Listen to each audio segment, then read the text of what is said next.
Salve Peixeiros com orgulho, bem-vindos a mais um vídeo do canal de CFC. Essa é uma análise do jogo do Santos 2, Fluminense 2.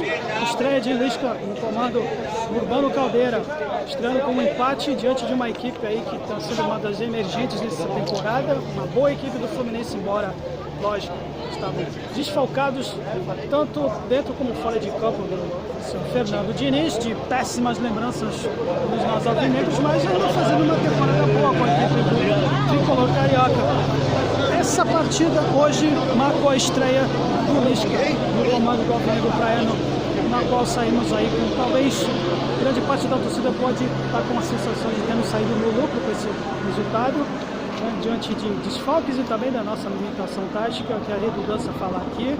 Bora falando um pouquinho do que talvez tenha sido aí talvez uma diferença do que encontrávamos nessa temporada com os treinadores anteriores. Com o Lisca, pouquíssima coisa ainda, a meu ver.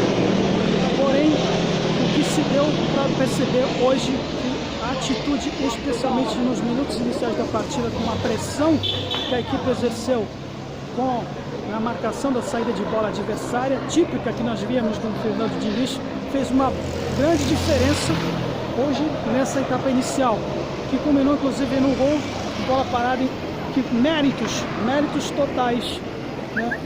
Primeiro para a parte do Lucas Barbosa, que fez uma assistência de cabeça para a conclusão ali sobrenatural do Luiz Felipe. Eu digo sobrenatural, sendo até, digamos, bem benevolente com o zagueiro santista, que foi feliz aí com a bola ter batido quase que nas costas dele para fazer aí a abertura do marcador nosso por 1 a 0.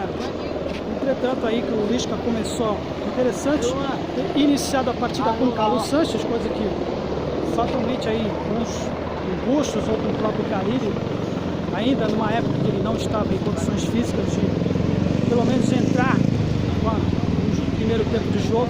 Hoje, né, agora com o tempo de descanso que a equipe tem, pelo menos hoje foi propício para que ele começasse. Isso deu, digamos, uma certa solidez justamente nessa proposta dele de marcar, de não chegar, fazer a equipe do Fluminense pelo menos respirar para que a bola não chegasse nos seus atacantes, em especial de Cano.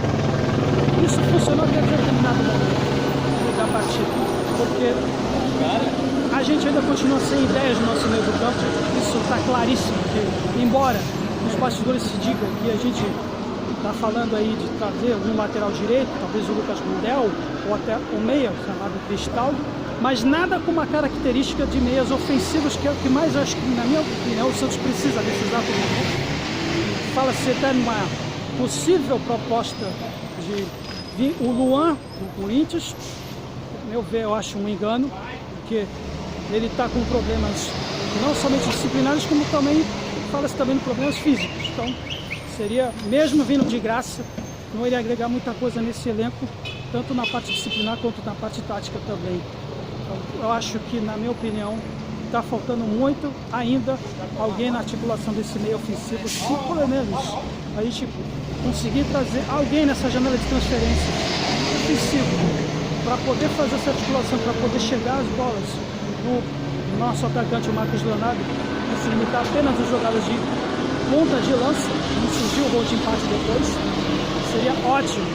Não seria, na minha opinião, até bem mais do que trazer, por exemplo, um lateral direito. Embora, lógico, né, a gente sabe que o Madison, mais uma vez, demonstrou uma certa falta de físico, mesmo com essa temporada que tivemos aí de uma semana, que agora vamos tá? Pode jogar ao nosso favor, porque apenas disputar o brasileiro, pode jogar de uma semana em semana. E a equipe hoje, mais uma vez, bom, demonstrou falta de ideias ainda. Fala muita coisa ainda para frente, mas ainda me causa surpresa e mais um treinador entra na partida com o Camacho e Zanocelo na linha do meio do campo, que eu acho, eu vou dizer mais uma vez, vou dizer novamente, não dá para jogar com esses dois caras de novo do campo, mesmo com o novo treinador. Quando ele tinha chance, por exemplo, na minha opinião, mesmo com a falha, né, do elenco, nos gols, um pênalti e teoricamente bobo do Sandro, e também na falha de cobertura do meio do campo, na zaga desarrumada, que então temos certa dose de sorte da parte deles, que a bola bateu na costa dele e sobrou para ele no meio do campo, mas pô, sobrou para alguém que podia fazer a cobertura do meio do campo. A certa altura Camacho já não estava fisicamente muito bem, assim como o próprio Zanocelo. Já era, por exemplo, quando o Lisca tirou o Sanches para colocar o Sandri, talvez ele errou em ter colocado o Sandri naquele momento, podia já ter colocado o Rodrigo Fernandes. Ele fez isso logo depois, quando o Fluminense virou o marcador. Faltou uma certa falha de leitura do Lisca nesse ponto, quando o Fluminense, na etapa complementar, abriu mão de um zagueiro para justamente forçar, nos empurrar nas cordas, como numa luta de boxe no meio, que a gente não conseguiu, mesmo com o marcador a favor, não conseguimos sequer lançar um contra-ataque. Ficamos presos nas cordas mesmo jogando em casa. Colocou o Martinelli para tirar o Lucas Claro, que ficou apenas com o único zagueiro, e era apenas uma questão de tempo. Não era, infelizmente, uma questão de tempo o gol deles, mesmo com um pênalti talvez duvidoso, que a torcida pode questionar, mas a verdade é que era muito claro que eles poderiam ter, no mínimo, ter feito um gol de empate, e depois, numa sobra de bola que foi resultante justamente na falha física nossa no meio do campo, e acabaram virando o marcador e pum.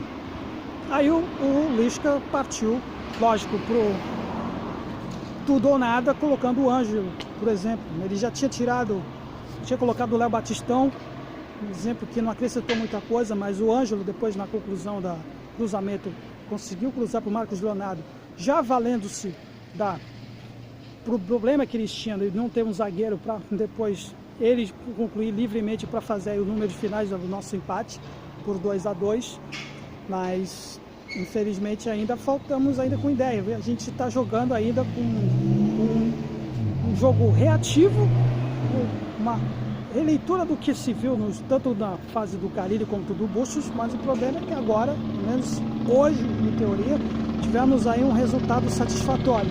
Porém, se a gente realmente quiser sobreviver na Série A, a gente não pode abrir mão de ter pelo menos alguém no meio do campo para fazer essa articulação. Infelizmente, ainda temos esse problema. Mais uma vez, mesmo com uma semana de descanso, ainda fica nítido que alguns jogadores não aguentam o tranco os 90 minutos. É impressionante. Tem um problema muito sério nesse físico que realmente não dá para entender.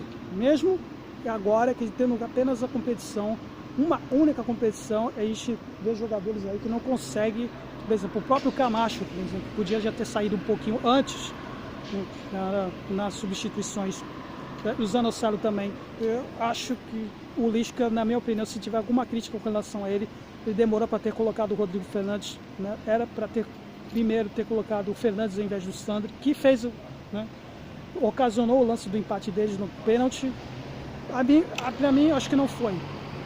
Mas é o tipo de lance que, se fosse a favor do Santos, talvez eles não dariam. Mas, bom, um ponto diante de um adversário aí bem emergente. Então, não dá para reclamar muito nessa temporada aí que promete, né, que a gente vai sofrer ainda, pelo que se viu hoje. Mas, se você concorda ou discorda, deixe sugestões na seção de comentários para fortalecer o canal. Mais um espaço aí de Santista para Santista. Santos sempre Santos, valeu, até a próxima.